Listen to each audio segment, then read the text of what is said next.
Good day, Cougars. This is Mr. Cook, Western Hills High School World Geography. Today we are looking at the physical features of Africa. We're going to be doing this for 2 days.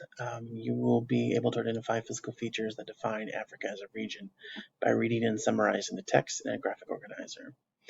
You will add 5 things I know or want to know to the class KWL chart on Africa's physical features.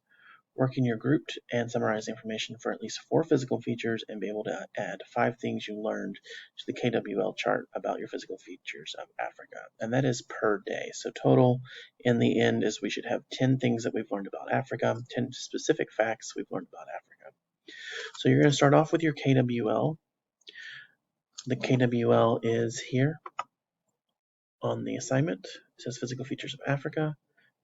Class KWL. So make sure you fill that out. You should have 5 things in the K and W section combined, and at the end of 2 days you should have 10 things in the L section. Okay. If you want to go ahead and number those, that's fine. That helps. Otherwise, just make sure you have 10 specific facts. They don't have to be long specific facts, but they do need to be 10 different specific facts. So you're going to work in groups, and those are assigned here in the physical features of Africa. Those of you who already did your group work will be in groups 2 through 5. Those of you who did not sign up for group work should be working in group 1. So you have a graphic organizer. The graphic organizer looks like this. Okay. You will go through and read the excerpt from the textbook and write a 1 to 2 sentence summary. Okay. So these summaries are too long. You need to go back, make sure yours are just 1 or 2 sentences. So take this information, what's the most important. If you look up here, the instructions tell you the things that should be in. I should see the name of the physical feature. I should see where it's located, and then some important information. It could be things like natural disasters that are prone to have. Do humans live near it? If so, why? If not, why not?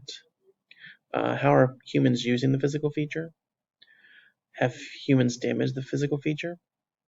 Are there any environmental issues caused by nature or humans for this physical feature? So any of these things are also important and should be in your sentence. Okay. So you have to do 4 physical features. Between your group, you have to get the whole graphic organizer done. But you are required to do the minimum of 4.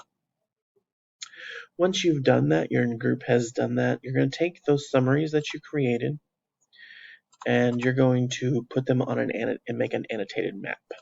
Okay.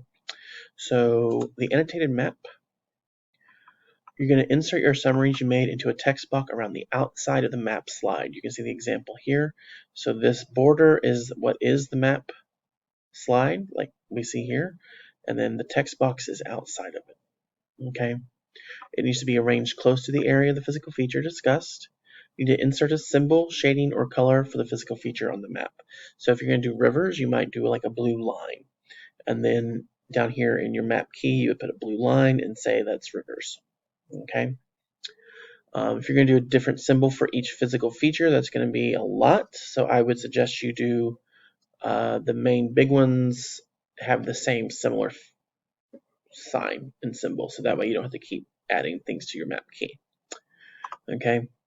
You do have to have a map key. It has to have all your symbols that I see on your map. Okay. And you have to connect the text box, the symbol, or shading, or colored in area of the physical feature using an arrow line. Okay, so I did an example. It's fictional, but it's the country of Wakanda. Okay, I put the little Black Panther helmet as the symbol and drew an arrow. Okay, and this is my little summary, 1 or 2 sentence summary about the Black Panther. Okay, so you would do that on your own. Do your 4 physical features that you've already done, and then help your group with anything else that they need help with getting done, especially the map key. Make sure all the symbols that are on your map are on the map key. So that is what you should be doing for the physical features of Africa for day 1 and day 2. Especially if you were not part of a group, you should be working in the non-group section. So the graphic organizer here, the annotated map is here, and the 4 that you do here in the graphic organizer are the 4 things you should do on the annotated map. Okay. Once you're done with that, make sure you go back and have at least 10 facts about physical features of Africa in your KWL section.